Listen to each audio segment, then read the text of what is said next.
Pada Kamis malam 10 Juni 2021, Indonesia kembali mendatangkan 1.504.800 vaksin COVID-19 AstraZeneca melalui jalur multilateral COVAX Facility di Bandara Internasional Soekarno-Hatta, Tangerang, Banten. Sebelumnya pada tanggal 5 Juni 2021, Indonesia telah menerima 313.100 dosis. Sehingga total vaksin AstraZeneca yang telah diterima Indonesia dari COVAX Facility secara gratis mencapai 8.228.400 dosis vaksin jadi. Jika ditotal keseluruhan, maka jumlah vaksin yang telah diterima Indonesia hingga saat ini adalah 93.728.400 dosis vaksin. Selain itu, Menteri Luar Negeri Retno Marsudi juga menyampaikan bahwa rencana pada tanggal 11 Juni 2021 akan tiba 1 juta dosis vaksin Sinovac yang akan digunakan untuk program vaksin gotong royong. Menlu juga menegaskan bahwa Indonesia saat ini menggunakan 3 jenis vaksin, yakni Sinovac, AstraZeneca, dan Sinopharm. Ketiga jenis vaksin ini telah memperoleh Emergency Use Listing atau EUL dari WHO. Hal ini menunjukkan bahwa vaksin yang digunakan di Indonesia telah memenuhi persyaratan internasional dalam hal kualitas, keamanan, efektivitas, dan digunakan pada masa darurat kesehatan.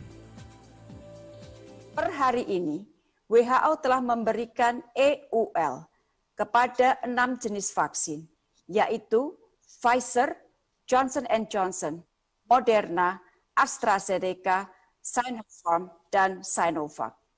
Rekan-rekan media yang saya hormati, pemerintah terus berikhtiar dan bekerja keras mengamankan pasokan vaksin untuk memenuhi kebutuhan dalam negeri.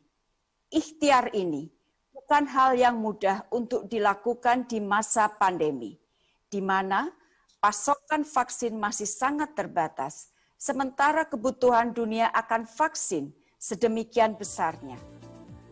Retno juga menyampaikan bahwa beberapa negara yang sudah melakukan vaksinasi secara luas berhasil menurunkan angka penyebaran COVID-19 secara signifikan. Seperti di Inggris, yang mampu menurunkan kasus harian menjadi 5.000 kasus dari sebelumnya mencapai 60.000 kasus per hari. Hal ini terjadi karena pemerintah Inggris berhasil memberikan dosis vaksin mencapai 101,51% dari total populasi di Inggris. Selain itu, Amerika Serikat mampu menurunkan kasus per hari dari 300.000 kasus harian menjadi 12.000 kasus setelah pemerintah Amerika Serikat berhasil memberikan dosis vaksin kepada 91,57% penduduknya. Ini berarti vaksinasi adalah salah satu cara untuk menekan jumlah kasus dan melawan pandemi.